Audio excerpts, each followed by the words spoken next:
Kung gano'n pipirma ako na lang at mamaya hapon balikan niyo yung bayad.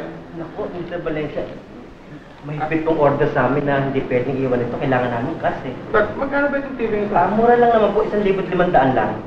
Anong gusto mo sabihin? Hindi yata maganda ang salita mo, kaibigan. Aba, hindi yung Mr. Valencia. Ako ba pinagsususpetsahan? Naku, hindi yung, ba't ko ipagsuspetsahan? Nagmamalag ko yata. Hindi ho. Balik mo yung TV nga. Pablo, tumawag ka sa National Appliances. Doon lang tayo kukuha ng TV. Yes, sir. Yes, sir. Mr. Valencia. Lesyo, baka yung telebisyon natin na doon. Pahiya ka na nga. Uy, tawagin mo na siya. Oo. Tardok, andito na yung television. Tardok!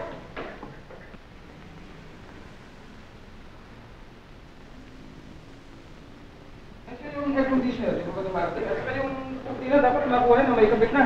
Yes, Mr. Valencia. Pinangako yun. Yes, Mr. Valencia. Mr. Valencia, yan ang ahente ng TV. Ito na. Kayo ba ang ahente ng TV? Opo, saan po ba ilalagay yung TV? Dito lang, dito lang. Yung piano. Mamayang hapon para ho i-deliver eh. Kung dumating dito, saan po ba ito lalagay? Wala na ho tayong lugar dito eh. Bahala na si Miss Valencia ron. Mr. Valencia, may tungkol po sa TV, ano po ba itong kaso installment? Siyempre kasi, hindi naman ako kumukuha ng lugar. Pablo, ano ba sabi ni Miss Valencia? Sabi, she will be back after lunch because she went to the bank to withdraw the money. Kung gano'n pipirma ako na lang at mamaya hapon balikan niyo yung bayad. Naku, Mr. Valencia, may pitong order sa amin na hindi pwedeng iwan ito. Kailangan namin kasi. Magkano ba itong TV nito? Mura lang naman po, 1,500 lang. Anong gusto mo sabihin? Hindi yata maganda ang salita mo, kaibigan. Aba, hindi yung Mr. Valencia. Ako ba pinagsususpetsahan? Naku, hindi yung, ba't ko ipagsuspetsahan? Nagmamalag ko yata. Hindi ho. Balik mo yung TV nga. Pablo, tumawag ka sa National Appliances. Doon lang tayo kukuha ng TV. Yes, sir. Yes, sir. Mr. At ito Valencia.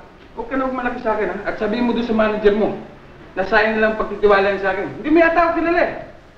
Kilala si Mr. Santos? Kaya nga ako kumukuha sa inyo, kilala ko yung si Mr. Santos niya. Tapos ito pa kikita niyo sa akin? Eh, ba't hindi mo sinabi kagad? Yung sinasanagahan mo haba ang usapan natin, filmahan niyo ito.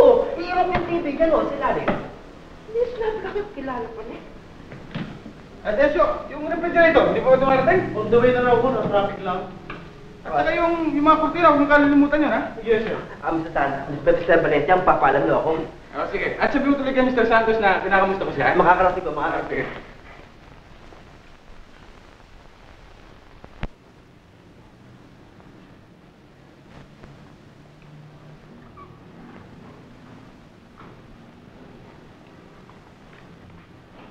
Oh, ano pa hinihintay nyo? Buhat na. Well, come on. Ipakwit.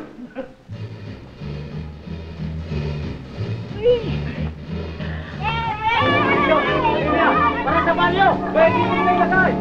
Sa looban! Tiga! Ano tayo? Dali!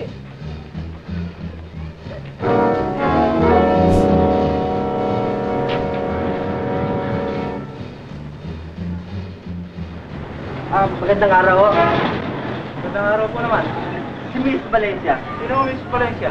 Yung asawa ni Mr. Valencia. Wala akong nakatirang Mr. Valencia rito. Meron, yung makumura ng TV sa akin. Dito nakatira yun eh. Wala akong nakatira. Katunayan no, ngayon ko lang kinakabit ang kurente. Meron nakatira rito, Mr. Saka Miss Valencia. Ayaw ko, hindi mo kilala yung sinasabi nyo. Naku, yung TV ko. Mr. Bako, hoy!